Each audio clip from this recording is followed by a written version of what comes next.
In Japan, taxi drivers regularly run their Toyota Crowns past 600,000 kilometers. Same roads, same engines available everywhere in the world. So why does their engine outlast yours by hundreds of thousands of miles? It's not the oil brand. It's not the car. It's 4 specific steps they follow during every single oil change, steps that almost nobody in the West talks about. The Japanese have a word, Kaizen, which means continuous small improvements.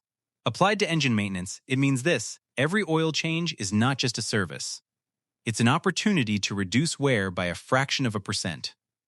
Do that 500 times over the life of an engine, and the compounding effect is dramatic. Change it every 3,000 miles? Sometimes unnecessary. Synthetic oil saves your engine only under the right conditions. Expensive filters? They matter, but not how most people think. After years of studying how engines actually wear over time, one thing becomes clear: the difference between an engine that struggles at 180,000 miles and one that crosses 400,000, even 600,000, doesn't come down to oil brand or marketing claims. It comes down to a few overlooked details during the oil change itself. Let me show you exactly what they do. How engines actually wear. Before we get into those 4 steps, understand this: engines don't fail because oil gets old. They fail when lubrication conditions break down. Inside the engine, moving parts ride on a pressurized oil film, often thinner than a human hair. When that film stays stable, wear is minimal. When it doesn't, microscopic damage begins. Most long-term wear doesn't happen at highway speed. It happens during startup and contamination buildup. Cold oil flows slower. Fuel dilution rises. Additives are stressed. Repeat that cycle thousands of times, and wear compounds. Japanese mechanics understand this at a fundamental level. That's why their approach to oil changes looks different from a typical quick service shop. Let's look at the first step. Step 1. Engine temperature at the time of drain. The first critical stage happens before you touch the drain plug. Most oil changes are done whenever the car arrives, sometimes cold, sometimes barely warmed up. But oil doesn't behave the same at all temperatures. When oil is cold, its viscosity is higher. It flows slower. Contaminants, like combustion byproducts, microscopic metal particles, and soot, are less uniformly suspended. When oil reaches full operating temperature, 2 important things happen. First, viscosity drops to its designed operating range, allowing it to drain more freely. Second, contaminants remain suspended in the oil rather than settling in low-flow areas. That means a properly warmed engine allows more contaminated oil to exit the crankcase during the drain process. This doesn't mean you remove 100% of old oil. That's mechanically impossible. But draining at operating temperature reduces dilution of fresh oil with heavily contaminated residue. Practical takeaway: drive the vehicle until it reaches full operating temperature, ideally 10-15 minutes of normal driving. Then drain the oil while it's still warm. Not scalding hot, not ice cold. Proper operating temperature. This is the first moment where longevity either improves or stays average. Step 2. The hidden drain window. The next critical detail is how long you allow the oil to drain. It's not complicated. And it doesn't require special tools. In many quick service environments, once the mainstream slows down, the drain plug goes back in. 5 minutes. Maybe less. From a business perspective, that makes sense.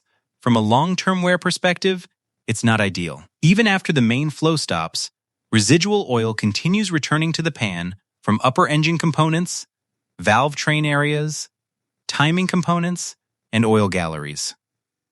Oil clings to surfaces. It drains slowly. It needs time. Fresh oil contains detergents, dispersants, and anti-wear additives designed to protect your engine. When it immediately mixes with oxidized residue, its chemical stability is slightly reduced from day one. Practical takeaway: after the mainstream slows, give the engine time. 10 to 20 minutes of total drain time is reasonable for most vehicles. Longer, if possible. You don't need gimmicks, you don't need chemicals, you just need patience. Most engines don't die from one big failure. They die from 1,000 small shortcuts. This is how you stop taking them. Step 3. Startup protection and filter quality. The next critical step happens right after the drain plug goes back in, oil filter installation, and what happens during startup. Most people treat the filter as a simple replacement part. Remove, install, tighten, done. But the filter directly affects how quickly oil pressure stabilizes when the engine starts. At startup, the pump pulls oil from the pan, pushes it through the filter, and distributes it through the galleries. Until pressure stabilizes, the engine briefly operates in boundary lubrication where components are more vulnerable. What matters? Filter quality, specifically verified efficiency, and anti-drainback valve design. Apply a thin film of fresh oil to the gasket before installation. Hand tighten correctly, not over-torqued, not loose. If the filter mounts vertically, pre-filling can slightly reduce stabilization time. Over 300 to 600,000 miles, small reductions in startup stress compound into a dramatically different engine. Step 4. Refill method and overfill risk. The last critical step happens after everything looks finished. The drain plug is tight. The filter is installed. Now comes the part most people rush: refilling the engine. First, avoid overfilling. More oil does not mean more protection. If the level is too high, the crankshaft can contact the oil in the pan, causing aeration, tiny air bubbles that reduce lubrication stability, and, in severe cases, affect oil pressure. Repeated overfilling adds unnecessary stress to seals and the crankcase ventilation system over time. Second, refill with control and verify the level. Instead of adding the full capacity at once, pour about 80–90% first, allow it to settle, then top off gradually, near full, but not above it. After startup, let the engine idle briefly, shut it off, and recheck the level to confirm proper distribution. When you consistently drain at operating temperature, allow proper drain time, install a quality filter correctly, and refill carefully, you reduce cumulative stress over thousands of cycles. None of these steps are dramatic, but together, they change the long-term wear equation. Oil chemistry and why intervals matter. Engine longevity isn't just about how you change oil, it's about when you change it. Modern engine oil isn't just lubricant, it's a chemical system. Base oil blended with detergents, dispersants, anti-wear additives, oxidation inhibitors, and viscosity modifiers. Over time, that chemistry degrades. Heat breaks down stabilizers. Fuel dilution thins viscosity. Moisture and combustion byproducts increase contamination. Even full synthetic oil eventually oxidizes. That's why interval matters. Manufacturer recommendations like 7,500 or 10,000 miles assume average conditions.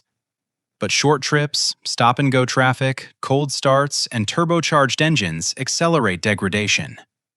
A 5,000-mile interval under mixed driving conditions isn't mandatory or magical. It's conservative. And over decades, conservative maintenance reduces risk accumulation. That's the real difference. Not marketing claims, not secret techniques, just consistent control of contamination and additive depletion. The Kaizen mindset: 100,000 versus 600,000. Owners. There's a reason Japan's vehicle inspection system, called Shaken, is one of the strictest in the world. Every 2 years, cars go through rigorous checks. Owners who want to pass don't wait for problems, they prevent them. That's the Kaizen philosophy applied to car ownership.